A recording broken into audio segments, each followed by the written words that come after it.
জায়গায় আপনাকে নির্দিষ্ট সময় বিনিয়োগ করতে হবে। কিন্তু নেটওয়ার্ক মার্কেটিং এমন একটা জায়গা যেখানে আপনি একবার একটা টিমের লিডার হয়ে স্পন্সর করবেন দুইজন ব্যক্তিকে, সারা জীবন ইনকাম করবেন। This is called network marketing. এই জন্য আপনি নেটওয়ার্ক মার্কেটিং করবেন। আপনি নেটওয়ার্ক মার্কেটিং আরো কিছু কারণে করবেন। এখানে ফেরির একটা কথা বলছিলাম, আমি একদিন রাত 3টায় ভুলবশত ফেরির ছাগলনাইয়া যাব, আমাকে একটা অন্ধকার জায়গায় গাড়ি থেকে নামাই দিছে। ওখানে নামার পরে আমি তো বিপদে পড়ে গেছি যে কোন জায়গায় জানি আসলাম, কি জানি বিপদে পড়ি, একদম অন্ধকার। বাদি ভাই ওখানে একটা নেটওয়ার্ক ছিল, ওনাকে ফোন দিলাম যে ভাই আমি তো মুখ থেকে আসছি। 2 মিনিটের মধ্যে উনি আমার সামনে হাজির। ইভেন পুলিশের গাড়ি দিয়ে আমাকে আমার গন্তব্যে দিয়ে আসছে। এটা নেটওয়ার্ক মার্কেটিং। আমি সাভারে ঠিক স্মৃতিসৌধের সামনে গাড়ি অ্যাক্সিডেন্ট করছি। আমার এই নাকের মধ্যে এখানে গ্লাস ঢুকে একবার হাড় বের হয়ে গেছে। আপনার হলো সাভার এনাম মেডিকেল ভর্তি হয়েছে, তা তো আমার চিকিৎসা হচ্ছে না।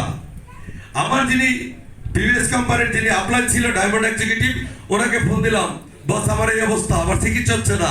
বিশ্বাস করবেন 500 এক্সিকিউটিভ লিডার চলে আসছে আমার চিকিৎসার জন্য, পুরো হাসপাতাল গাড়া বলছে। এটা নেটওয়ার্ক মার্কেটিং। আপনি ব্যাপার দেখেন, এখানে যারা আসছেন আমাকে হয়তো 2-1 লোক চিনেন, কিন্তু আজকে এই বিলিয়ন মার্কেটের সুবাদে এই যে সবাই আমাকে চিনছে, কোন একদিন আমি কোথাও সমস্যা পড়লে ইনশাআল্লাহ আপনারা আবার আমার পাশে আসবেন। এটা নেটওয়ার্ক মার্কেটিং।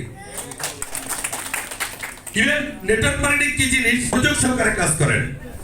আমি আবারও বলি, অন্য যে কোনো ব্যবসায় আপনি অনেক সময় ব্যয় করবেন, কিন্তু নেটওয়ার্ক মার্কেটিং এ অল্প সময় ব্যয় করে অনেক টাকা ইনকাম করবেন, যেটা বালতি ভরে খরচ করলেও শেষ হবে না। যদি বালতি ভরে নদীর পানির মতো খরচ করেন তা তো শেষ হবে না, কিন্তু পরিকল্পিতভাবে আপনাকে কাজটা করতে হবে। আসলে সময় বাধা দিলে কথা বলা যায় না, আর আমি অত ভালো কথা বলতেও পারি না। এখানে অনেক দক্ষ লোকজন আছে যারা অনেক ভালো ভালো কথা বলতে পারে। আমি পেশায় একজন সাংবাদিক, আমি একটা প্রেস ক্লাবের সভাপতি, বর্তমানে রানি, তার মধ্যেও আমি নেটওয়ার্ক মার্কেটিং করি। বুঝলেন তো? এবার এটা কেন, এটার মধ্যে মজাটা কি? আমি সাংবাদিকতা করেও যদি এই কাজটা করি, তাহলে আপনি যদি মনন সুখের এই কাজটা করেন, আপনার সফলতা সুনিশ্চিত। অনেকে অনেক কথা বলবে, আপনার কান ধরে টানবে, মাথা ধরে টানবে, পা ধরে টানবে, আপনাকে অনেক কথা বলবে, কিন্তু আপনার লক্ষ্য যদি ঠিক থাকে, সুদূর প্রসারী যদি পরিকল্পনা থাকে, আপনি সফল হবেন।